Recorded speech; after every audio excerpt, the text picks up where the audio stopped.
Magandang araw mga Aldab Nation! May panibago na naman po akong update para sa inyong lahat. Pero bago natin ito umpisahan ay huwag niyo muna kalimutan na mag-subscribe sa aking YouTube channel at i-click mo na rin ang katabing bell button para maging updated ka sa mga latest videos na i-upload ko. At kapag umabot na ng 100,000 subscribers ang aking channel ay may sorpresa ako para sa inyong lahat.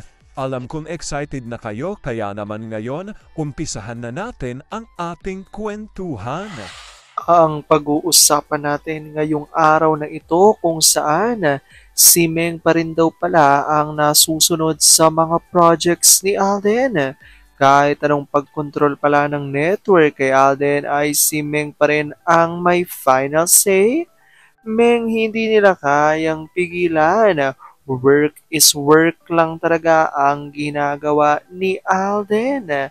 Gaano ito katotoo at may sapat nga bang ebidensya makakapagpatunay rito? Well, yan ang ating aalamin at pag-uusapan ngayong araw na ito. Pero bago ho yan, ay bibitinin ko muna kayo ng kaunting-kaunti lamang kung saan magbasa muna tayo ng mga nakakatuwang post ni My name is Theo01 sa Twitter. Kaya naman huwag na natin patagalin pa. At sabi niya sa kanyang tweet, si M madalas makalimot sa mga memorable occasions sa buhay nila mag-asawa. Pero never sa mga anak. Itong si A ang todo effort sa paghanda ng surprise para kay M. Gaya kagabi after ng malalimang pag-araro, may binigay na namang gifts na napakamahal.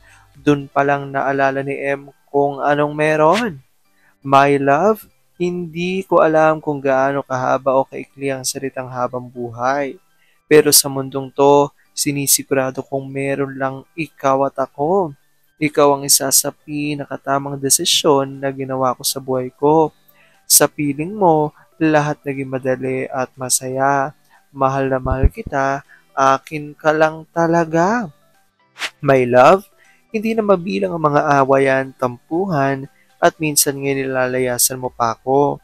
Pero sa huli, pinipili pa rin natin maging buo dahil nangako tayo na hindi kailanman natin ipararanas sa ating mga anak ang wasak na pamilya.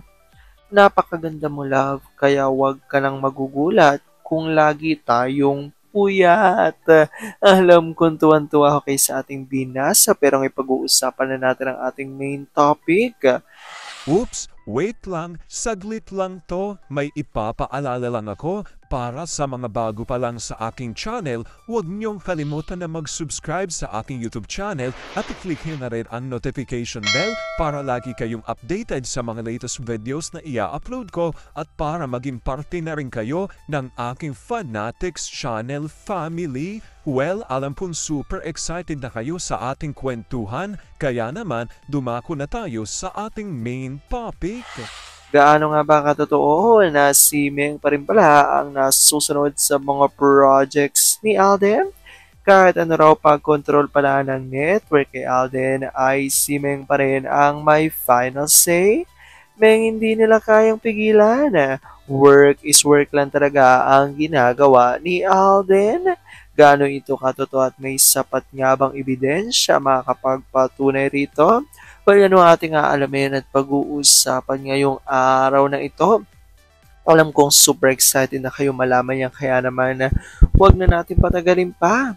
Unang-una na nga dyan galing sa tweet ni Larry1973 at ayon sa kanya, repostan natin ang message ni Alden Richards for Maine nung Upsurge concert. Sino ngang nag-upsurge ng buhay niya? Happy 40th anniversary in showbiz, Tisoy! At sabi nga rito, at eto pala ang kalakip na video nga noong panahon ng concert ni Alden na Upsurge. At nandito nga si Mengay ang kanyang special guests. At dito nga raw makikita ang mensahe ni Alden noong panahon na ito. Dahil dito, ito ka nagreaksyon ng ilan sa mga Aldab Nation. Sabi ni JN Low, ang hirap na maburahin lahat na nangyari before GMA decided to go with ABS plan. Hindi ko din maintindihan the logic why pumayag silang ilayo si A from M sa kainitan ng Aldab when kung natuloy ang second movie, tiba-tiba uli sila. It's not yet too late for them bumawi. Pray away na from ABS. Huwag kayong sumama pababa. Sagot ni Larry, they're going down. Sorry AGV is not WG or the late Herman Moreno. Abogado pa man din, uto-uto. Sagot ni J-Lo, yes, it's a contract, but I don't think yung mga binubulong ni Agnacia kay Kamuning ay not specified in the contract. Natural yung isa'y isipin na that's a good idea. And there goes the arm twisting. A yes man will be a yes man pag hindi kaharap ang asawa. Sagot ni Larry, A is a people pleaser. Typical Capricorn like my mommy. Hindi marunong tumanggi kahit nahihirapan na siya. Halos lahat ng Capricorn na kilala ko ganon. While kami ni M, both Pisces. Family first kami, kadugo muna, bago ang iba. Sagot ni J-Lo, not all that's being said about a person according to his zodiac sign is true. As one grows older, changes. According to one's circumstances in life, occur, I myself, a Gemini swerte nang may isa o dalawang tumama. Nung una, inisip ko lang she's being a good Christian extending a helping hand sa isang lugmok. Pero ang nangyayari, tinungkuran niya yung lugmok para pagtulungan nilang palugmokin si M. Ano pa bang gusto nila? M has long ago taken the backseat. Sila ang sinusunod ni A. Sagot ni Larry, because of A's contract. Yet, as Theo puts it, si M pa rin ang may final say kung tatanggapin ni A ang projects, just like kung papaanong tinanggihan lahat ni A.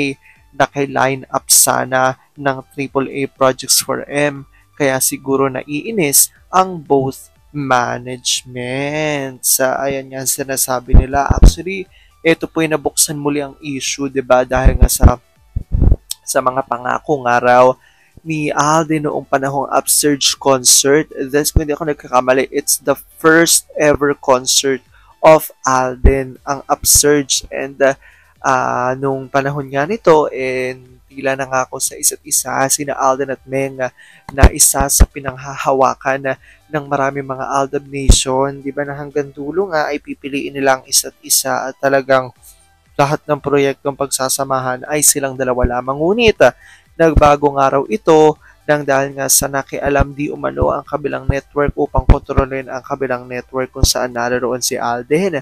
At ngayon nga nakikita naman natin, di ba, na kahit na ipagsigawan pa ng maraming mga Aldab Nation na pagsamahin ng muli sina Alden at Meng sa isang proyekto para suportahan ng mga Aldab Nation ang proyektong binibigay nila kay Alden, hindi pa rin nila talaga ito sinusunod at talagang hanggang ngayon ay patuloy pa rin ang eksperimento para nga sa karir ni Alden. At nakikita naman natin na hanggang ngayon ay iba't ibang mga leading ladies ang nakakapareha ni Alden. So dahil dito, syempre, nagwo-worry ang ilan sa mga Aldab Nation kung hanggang kailan nga ba ito mangyayari at kung hanggang kailan nga raw ba ito susundin ni Alden. Ngunit dahil nga dito sa balitang ito, ayon niya sa reaksyon ng isang Aldab Nation source ay huwag daw mag-alala dahil kahit naman maraming mga leading ladies ang kadikit ngayon ni Alden at dinidikit ng kanyang management sa kanya ay huwag pa rin daw mag-alala dahil lahat ng mga proyektong tinatanggap ni Alden ayon dito, di umano ay dumadaan muna kay Mengay at si Mengay nga raw ang may final say dito kung ito nga raw ay tatanggapin ni Tisoy ayon yan sa maraming mga Aldab Nation. So, ang ibig sabihin nga raw ay huwag mag-alala dahil lahat naman ng ginagawa ni Alden ay agree si Mengay at si Mengay ang nasusunod sa mga proyektong ito. Kaya huwag daw dapat mag-alala at walang dapat ipag-alala ang marami mga Aldab Nation dahil sigurado ay darating din naman ang tamang panahon para sa ating lahat. Alam ko dahil dito, marami pa rin sa inyo ngayon ang mas lalong kumakapit at naninindigan na Aldab nature is real. Pero sabi nga natin na kahit na ano pa man na magdesisyon ni na Alden at Meng sa kanilang buhay, karera at buhay pag-ibig, kailangan natin sila supportan, kailangan natin ito tagapin ng bumubuo. Dahil yun ang kanilang deserve. At yun ang aking update for today's video. Maraming salamat mga Aldab Nation. Ingat!